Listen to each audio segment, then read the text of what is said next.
AITA for refusing to pay rent after my parents gave my place to my sister? My name is Madison, and I had just turned 22 when I graduated with a degree in business administration. During my college years, I was fortunate enough to live in my grandmother's old apartment. Well, technically, it belonged to my dad now since he inherited it after she passed away 3 years ago. I only had to cover the utility bills, which I could manage by working part-time as a server at Carmine's Italian restaurant just a couple blocks away. It was not always easy balancing work and studies.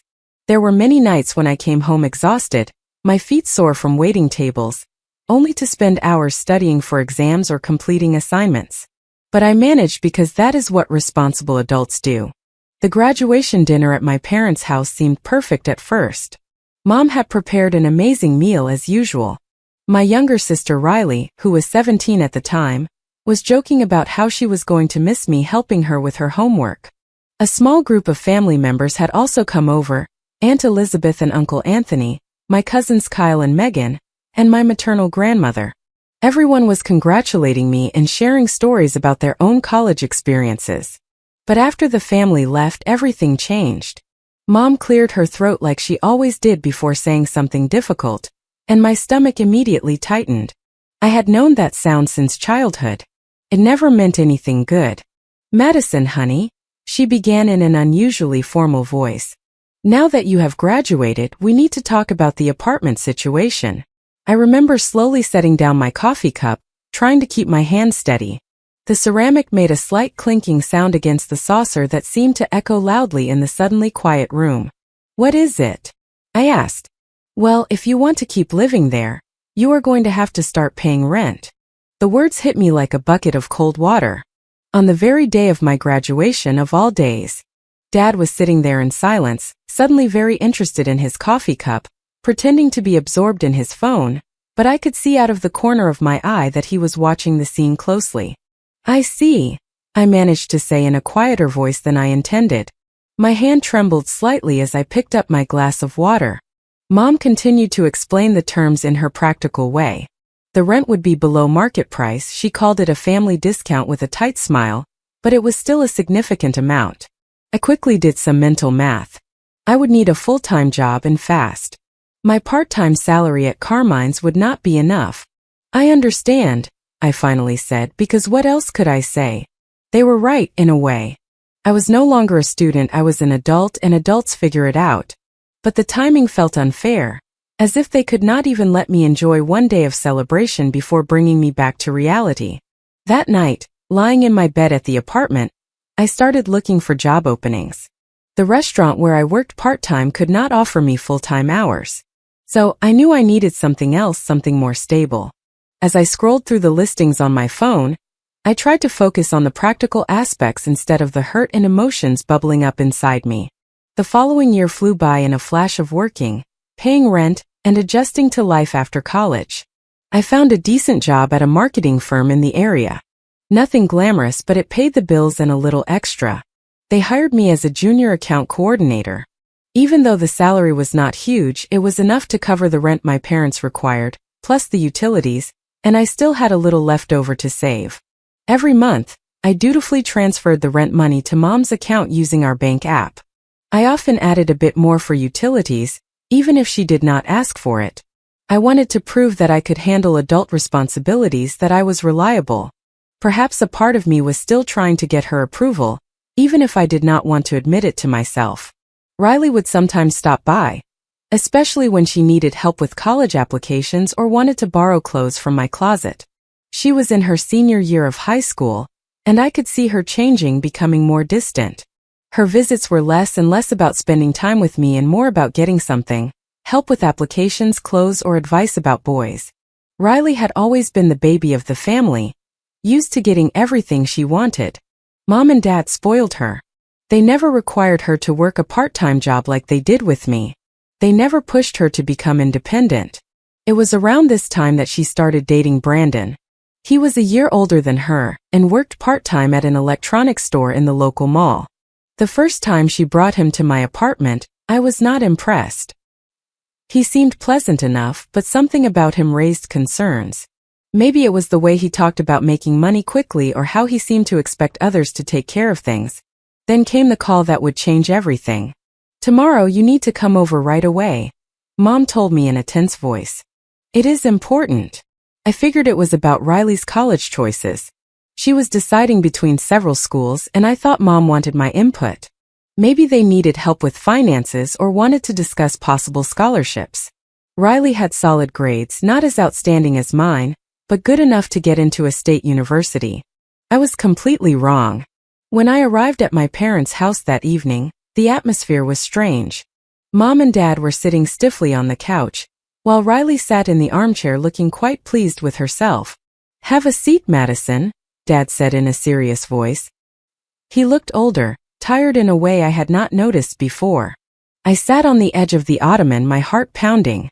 Whatever this was, it had nothing to do with college applications. "Riley is pregnant," Mom announced. I froze, trying to process what I had just heard. My 18-year-old sister was expecting a baby with her part-time mall-working boyfriend. I noticed Mom twisting her hands in her lap, a nervous habit. "There is something else we need to discuss," she said, sitting up straighter. The room seemed to spin slightly, and I had to grip the edge of the ottoman. "You want me to move out? Riley and Brandon need a place to start their family," Mom stated, as if it were the most natural thing. "It is the perfect solution. The apartment is already furnished, in a good neighborhood, and close to Brandon's parents." I looked at Riley, who was examining her freshly painted nails with a satisfied expression. She did not even seem bothered about asking her own sister to leave. She was still wearing my old sweater, the one she borrowed last month and never returned. 1 week to find a new place. I managed to say, my head spinning. The thought of apartment hunting while working full-time made me feel overwhelmed. "A week should be enough," Mom added. "Oh, and by the way," she continued as if it were a minor detail, "you will continue to pay the rent." I burst out laughing, thinking it was a joke, but when I saw their serious faces, the laugh died in my throat. "You cannot be serious," I said. "Your sister and Brandon are young," Mom explained patiently. "They do not have stable jobs yet, and with the baby coming." Her voice trailed off, gesturing vaguely at Riley's still flat stomach. "So let me get this straight," I interrupted, raising my voice despite my efforts to stay calm. "You want me to leave, but you want me to keep paying rent for an apartment I will not be living in for them. They need our help," Dad said sternly, finally looking me in the eye. "It is your responsibility as the older sister. Family is family. My responsibility." I stood up, my hands shaking with frustration. If they are old enough to start a family, they are old enough to get jobs and take care of themselves. Has either of them even looked for full-time work? "How can you ask this of me?" Riley suddenly chimed in, her eyes filling with dramatic tears. I had seen those same tears many times before when she wanted something. "I am going to be a mother. Do you not care about your niece or nephew? You are being very ungrateful," Mom said coldly. "After everything we have done for you." "Ungrateful?" I shot back. "I have been paying rent for a year. I have been working since college, and now you want me to support two capable adults who got themselves into this situation. I will not pay for them. If you want to help them this way, that is your choice. But do not count on me." I walked out of that house with their accusations of being ungrateful and selfish following me all the way to my car. The front door closed behind me with a heaviness that seemed to mark the end of something important. I did not wait a week. That very night I started packing my things, tears streaming down my face as I sorted through 4 years of memories. Fortunately, I had some savings. All those extra hours at work were finally going to help. I had been saving for difficult times, and they had arrived. I found a small studio apartment on the other side of town, and signed the lease the very next day. It was not as nice as my old place. The kitchen was tiny. The bathroom needed some updates, and the commute to work was going to be longer, but it was mine. While packing, I made detailed lists of everything in the apartment, sorting it by who paid for what. The furniture my parents provided stayed there. The old couch from the basement, the dining table that came from my grandmother, the bookshelf Dad had put together when I moved in. But the books that filled it, the clothes in my closet, and the kitchen items I had bought myself, I packed into boxes marked with my name.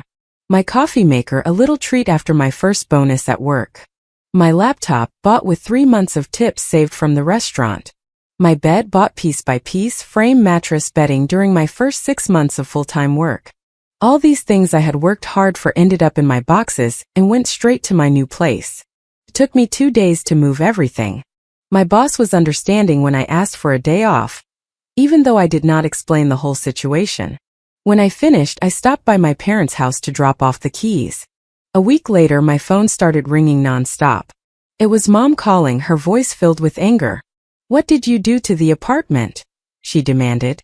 "It is empty. Everything that was there when I moved in is still there," I replied calmly, trying to keep my voice steady. "I only took what belonged to me. I bought those things with my own money I earned working while I was in school. Maybe Riley and Brandon could try doing the same." "You selfish little brat," she yelled. She let out a string of angry words I had never heard from her before. I hung up before she was finished. That night, sitting on my mattress in my new studio, I cried for the first time since this whole situation began. I cried for the family I thought I had, for the sister who had become a stranger, for the parents who chose to spoil her instead of supporting me. But most of all, I cried for myself, for the young woman who thought that working hard and doing the right thing would be enough. It is amazing how quickly life can change. In 1 year, I went from being the responsible one and support of the family to being cut off. I threw myself into my work with an intensity that surprised even myself. My boss Laura noticed my determination and started giving me more responsibility. When a major client needed someone to handle a social media issue in the middle of the night, I volunteered. When the office needed someone on the weekend to prepare a big presentation, I was there. Work became my refuge, the only place where effort and merit truly mattered. Soon I was managing my own projects. The promotion came with a nice raise, enough for me to start looking for a better place. My little studio did not feel so cramped anymore, but I had started to dream bigger. I opened a savings account specifically for a down payment on a house of my own one day. Never again would I rent from my family or anyone else. Through mutual friends and social media, I heard news about my family. Riley had given birth to a boy, my nephew. Even though I never met him, plenty of pictures circulated online. A little face in a blue blanket, chubby little hands reaching for the camera, his first smiles. Riley and Brandon were still engaged, living in my old apartment while my parents covered all their expenses. Then one day, without warning, an email from Riley popped into my inbox. My heart skipped a beat when I saw her name. "Hey sis," she wrote, as if the past year had never happened, as if she had not played a part in asking me to leave. "I hope you are doing well. I heard you got a promotion. Congratulations. I would love for you to come visit and meet your nephew. He is a little angel, you would love him. Also, I heard you are doing really well financially right now." I should have known there was a catch with Riley. There always was. The next email arrived before I could even process the first one. A list, and not just any list, a wish list full of baby items that would strain any budget. Designer clothes costing more than my first month's rent, a stroller more expensive than my laptop, high-end toys that probably cost more than what Brandon made in a month at his job, assuming he still had it. I sat there staring at my screen, wondering if this was a joke. After everything that had happened, after a year of no contact, this was how she chose to reach out to me. Not with an apology, not with any acknowledgement of what had happened, but with a shopping list. "Are you working yet?" I replied, completely ignoring her list. The question was direct. Her answer came back quickly. "Oh, Mom and Dad are taking care of everything.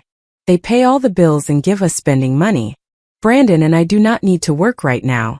We are focusing on being parents. It is such an important job, you know?" Then came the part that shocked me. "Actually, we are thinking about having more kids soon. Mom and Dad are so understanding. They will have to keep helping us if we have more babies.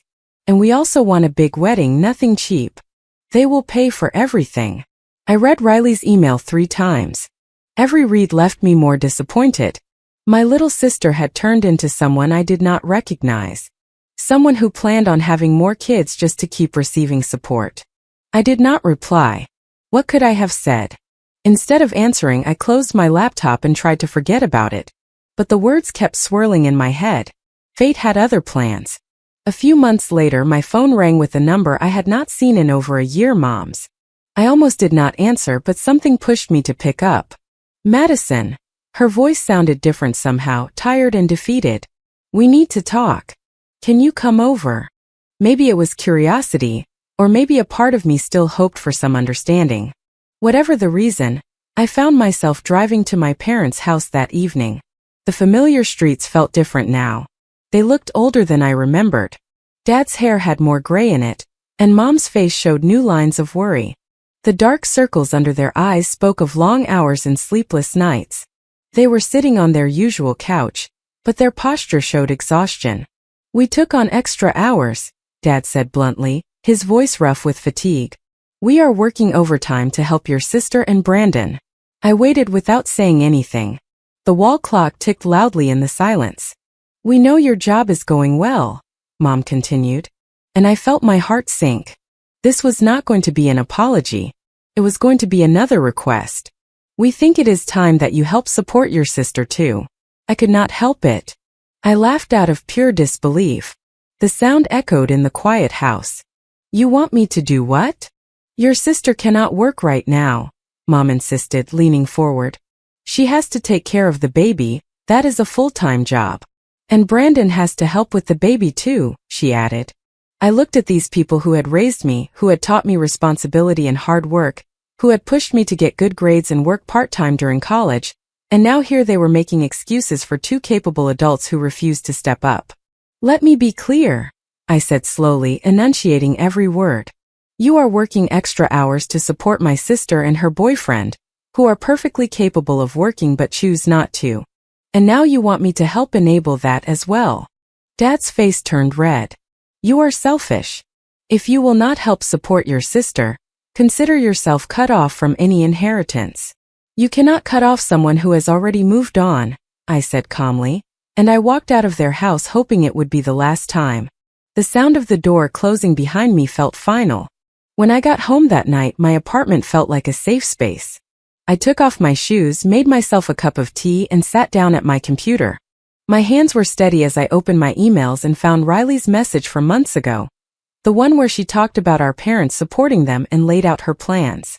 I stared at it for a long time, my cursor hovering over the forward button. A part of me felt conflicted, but I reminded myself that Riley had taken advantage of our parents' trust first. Without adding a single word or explanation, I forwarded the email to Mom. Sometimes the plain truth is the most powerful. Mom did not reply right away. But a week later my phone rang. It was Aunt Elizabeth, Mom's sister, who had always been the one to share family news.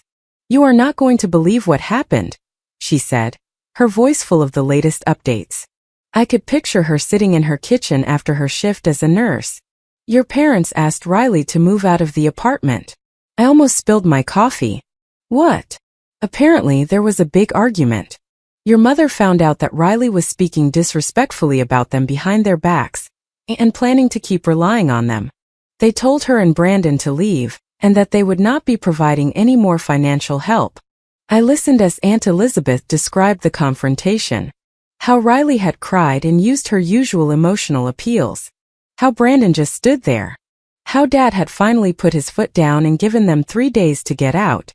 According to Aunt Elizabeth, Mom was calm, simply saying they had been taken advantage of. After I hung up, I was not surprised when my phone showed Riley's number. I could predict the conversation. Madison. Her voice was full of tears, the same one she had used since we were little. Can we come stay at your place? Just until we sort things out, please. We have nowhere to go. No, I replied firmly, surprised by how easily that single word came out. You are just like Mom and Dad, she cried. Everyone is so selfish. Family does not take advantage of family, I said softly, and I hung up before she could continue. Later, I heard through the family that Riley, Brandon, and the baby had moved in with Brandon's parents. Apparently, his mother was a strict, no-nonsense woman who believed in responsibility and hard work, the kind of parent who did not tolerate freeloading. According to Aunt Elizabeth, Riley was struggling. Her mother-in-law required her to follow a schedule, help with household chores, and take care of her own child rather than relying on others. She had to do laundry, cook, and contribute to the household. Riley spent her days complaining about how difficult it was. Life has a way of coming full circle. A few weeks ago for my birthday, I was having a small get-together with some friends at my apartment, no longer the tiny studio, but a nice 2-bedroom place I had purchased thanks to my savings and good credit. I had invited a small group over for dinner and conversation. Nothing fancy, just good food and company. The doorbell rang during dessert, and a delivery driver handed me a package. The return address made my heart skip a beat. It was from my parents. Inside there was an elegant silver photo frame. I recognized it immediately, the kind I had admired during a shopping trip with Mom years earlier. I had been looking for something to display my diploma. Along with the frame there was a card. "We are sorry. We miss you. When you are ready we would like to talk." The handwriting was Mom's, but Dad had signed it too. No demands, just a few simple words. I placed the frame on my coffee table and stared at it for a long time. My friends asked if I was okay, and honestly I did not know what to say. How do you explain that a silver frame can represent both an attempt to reconnect and a reminder of past hurts? That was 2 weeks ago. The frame is still on my coffee table, and the card is on my fridge. I see them every day, reminders of what I have lost and what might still be repaired. I have not called them yet. The pain is still there, and it hurts when I think about everything that happened. I hear updates about Riley through family members. She is still living at Brandon's parents' house. She still complains about having to follow the rules and contribute. Her mother-in-law requires her to help with the cooking and cleaning, and insists that Brandon keep his full-time job at a local warehouse. They have to contribute to household expenses and save up if they ever want to move out on their own. A part of me hopes that this experience will help Riley grow, teach her the values our parents did not fully instill in her. Maybe one day, she will understand that love does not mean accepting poor choices, and that being kind does not mean being taken advantage of. Maybe she will learn that respect is earned, and that responsibility comes before privileges. As for me, I am doing well. My career is progressing. I just received another promotion and now manage my own team. I have good friends who understand boundaries and value independence. I am learning to set healthy boundaries in all my relationships. Sometimes I miss the family I thought I had, but I am starting to accept that things were not as I imagined. The silver photo frame sits on my coffee table, a reminder of what I lost and a possibility of what I might rebuild one day when I am ready, when the pain has lessened enough for forgiveness. When I can look at my parents without seeing the choices that favored enabling my sister's behavior over supporting my independence. But for now, I am focusing on my own life, my own growth, my own path. My home is slowly becoming a real sanctuary, filled with things I chose and earned. I am planning a vacation for next month, my first real vacation since college. I am thinking about adopting a dog, taking small steps to build the life I want, not the one others tried to impose on me. Comment.